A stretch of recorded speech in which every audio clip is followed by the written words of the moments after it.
ठाण्यातील शिळफाटा घोळ मंदिरात पुजाऱ्यांनी विवाहितेवर अतिप्रसंग करून तिची निर्घृण हत्या केली होती। या प्रकरणात आता एक मोठी माहिती समोर आली आहे। नवी मुंबईतील NRI पोलीस ठाण्यात या संदर्भात गुन्ह्याची नोंद करण्यात आली आहे। अक्षता म्हात्रेच्या नवऱ्यासह सासरच्या तिघांविरोधात गुन्हा दाखल करण्यात आलाय। अक्षताच्या वडिलांनीच हा गुन्हा दाखल केलाय। घरगुती भांडणाला कंटाळलेली अक्षता ही प्रचंड तणावाखाली होती। थोडी शांतता मिळावी यासाठी ती शीळ डायघर परिसरातील गणेश घोळ मंदिरात गेली होती।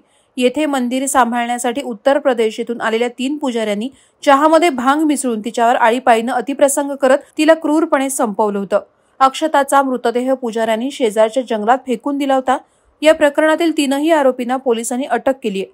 आता अक्षताच्या वडिलांनी तिचा नवरा, सासू आणि नणंदेविरोधात गुन्हा दाखल केलाय। अक्षताच्या मृत्यूला जसे मंदिरातील पुजारी कारणीभूत आहेत तसंच तिच्या सासरची मंडळीही कारणीभूत असल्याचा आरोप करत अक्षताच्या वडिलांनी नवी मुंबई पोलिसात गुन्हा दाखल केलाय। अक्षताच्या वडिलांनी दिलेल्या तक्रारीत म्हटलंय की तिचा 10 लाख रुपयांच्या हुंड्यासाठी छळ केला जात होता। कर्ज काढून अक्षताच्या वडिलांनी अक्षताचा नवरा कुणालला पैसे दिले होते। यानंतर अक्षताला मूल होत नसल्यामुळे तिचा अनन्वित छळ केला जात होता। मूल झाल्यानंतरही तिला दिला जाणारा त्रास कमी झाला नव्हता। 6 तारखेला अक्षतानं रागाच्या भरात कुणालचं घर सोडलं होतं। ती मुलासह माहेरी आली होती। याचा राग आल्याने कुणालने आपली बहीण आणि वडिलांसह अक्षताच्या माहेरी जाऊन मुलाला जेवत असताना उचलून आणलं होतं। याच कारणामुळे अक्षता मानसिकरित्या खचली होती आणि तिनं घर सोडलं होतं।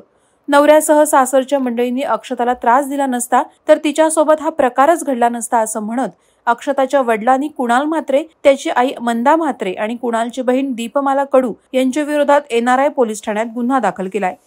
वादळवारा लाईव्हसाठी न्यूज ब्युरो, नवी मुंबई। नवी मुंबई व रायगड जिल्ह्यातील ताज्या बातम्या आणि घडामोडींसाठी सबस्क्राईब करा वादळवारा लाईव्ह चॅनल आणि दाबा बेल आयकॉन।